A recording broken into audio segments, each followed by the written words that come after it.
Welcome to Whiskey's a Journey. My name is Peter Faciano. Today is Wednesday. I have another Sip It or Skip It episode for you.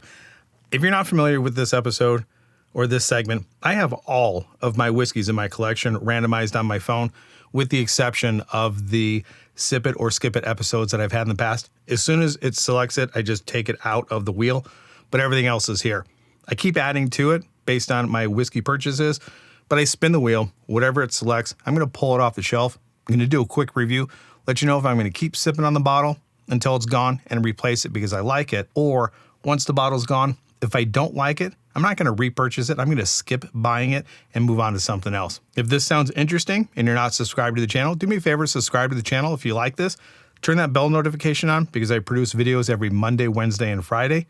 And I have an ongoing monthly giveaway happening. All of the rules to the giveaway are in the description below. If you're interested in supporting the channel, go ahead and read those. And let's get on to what we are reviewing today.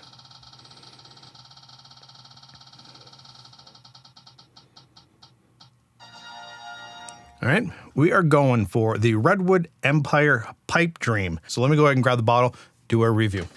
All right, so we got the Redwood Empire Pipe Dream. I think this was the original one, and then they came out with a cask strength version of it.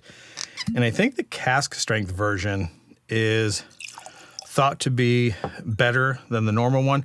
I haven't purchased those, any of the cask strengths. I might be corrected. I need to be corrected, and I think I do have one of the cask strengths. But this is the Pipe Dream Bourbon Whiskey. All the information for this bottle is right here. I need to refresh my memory. $32.99. And this is coming in at 45% ABV. All right, let's get this thing on the nose. I can tell you right now, if you're familiar with this channel and you're familiar with my sister, Mary Bridget, she loves this stuff. She absolutely loves putting it into a rocks glass and then put, not Fireball. She puts, what is the peanut butter whiskey? The name is escaping me, but she puts these two together over a block of ice. Absolutely loves it. All right, I get a little bit of a banana note. I get maple banana along with some vanilla, and there's also cherry. This is kind of like a banana split with cherry on top with some Cool Whip or Ready Whip, depending upon where you're from. Yeah, this is straight up dessert in a glass. Do also get some pretty pronounced typical bourbon flavors, the brown sugar, vanilla, caramel, that's all there. And then again, a supporting note of banana and maple.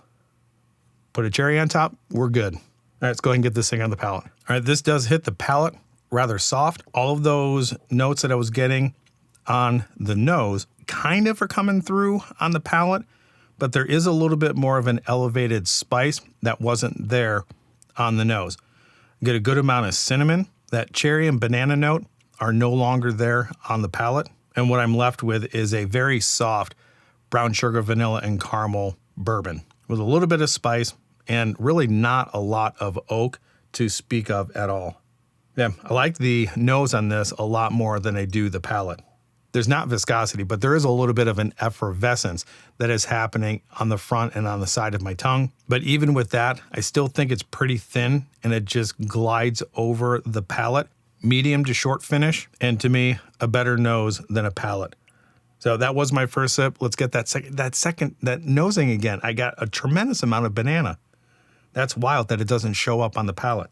All right, so let's get that second sip in, concentrate a little bit more on everything that I just said, see if I can add to it, and let you know if this is a sip or a skip. All right, second sip, everybody. More often than not, on the second sip, I do get more of an elevated spice, and that's here as well. Brown sugar, caramel, vanilla are all hitting mid-palate. Very short finish.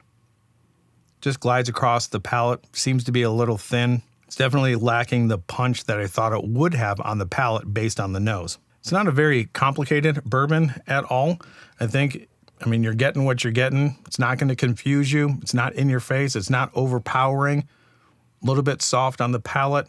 I applaud what they're doing, but based on the overall experience and liking the nose more than the palate, once I finish this, actually, I probably won't even finish this bottle all. I'll probably end up giving this one to my sister so she doesn't have to buy another bottle. This is going to be a skip for me. I do like Redwood Empire, and I have a whole bunch of their expressions, but I think this one, even though it is a good tasting bourbon, I don't think it's enough of a punch or enough of an overall experience for me to repurchase it. So it's going to be a skip. What do you guys think? Let me know in the comments down below which Redwood Empire expressions you like the most. Do you gravitate more towards their cask strength, maybe their bottled and bond, or is the lower proof expressions the ones that you go to? All right, that is all I have for you today. So wherever you are at in your journey, I hope you're enjoying it. We'll talk to everybody later. Bye.